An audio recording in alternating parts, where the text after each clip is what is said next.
दोस्तों, मेरा नाम गजेंद्र प्रजापत है। मैं राजस्थान का रहने वाला हूँ। मैं आज जो आपको किस्सा सुनाने जा रहा हूँ वो आज से करीब 10 साल पहले मेरे साथ घटी है।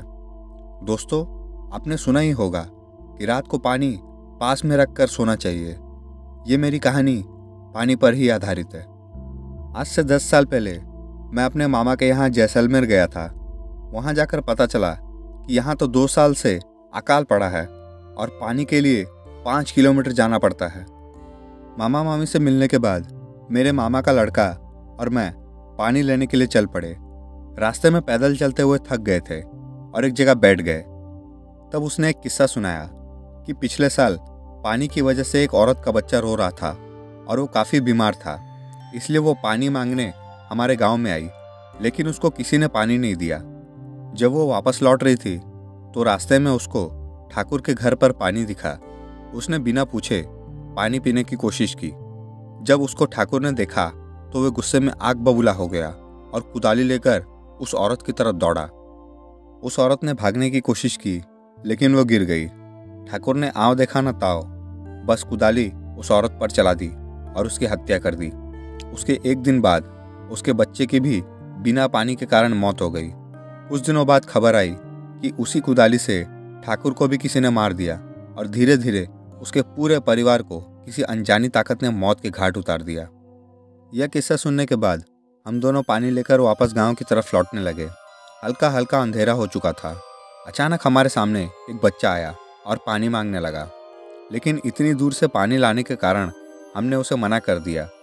मैं घर पहुंचकर खाना खाया और पेड़ के नीचे पलंग पर सो गया। अचानक रात को वही बच्चा मेरे सामने आया और पानी मांगने लगा। मैंने ध्यान नहीं दिया और गुस्से से उससे कहा, यहाँ से चले जाओ। और अचानक मेरे सामने वो औरत दिखाई दी। मैं अचानक उठ गया और डर गया। फिर देखा तो वहाँ कोई नहीं था। मैंने सोचा शायद कोई सपना आया होगा।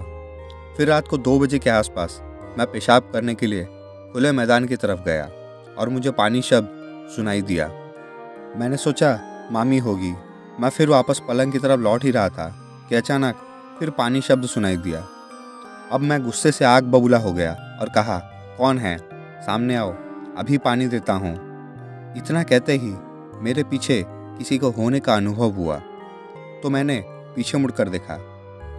एक औरत कुदाली लेकर मेरे पीछे खड़ी थी। मैं डर के मारे बहुत जोर से भागा और रास्ते में एक पत्थर से ठोकर लगने से नीचे गिर गया। इसके बाद जो हुआ वो किसी चमत्कार से कम नहीं था। उस रात हल्के बादल थे और अचानक कुछ पानी की बूंदें उस औरत पर पड़ी। वो औरत अचानक गायब हो गई।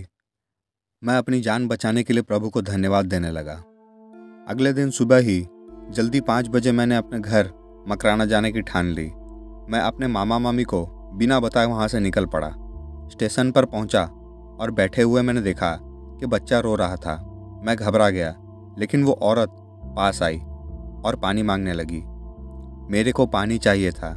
मैंने अपनी बोतल से उस औरत और बच्चे को पानी पिला दिया। उसके बाद रेलगाड़ी आ गई। मैं अपने घर पहुंच गया।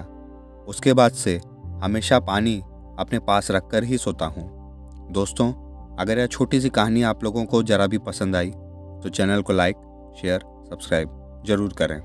साथ ही साथ बेल आइकन को भी दबा लें।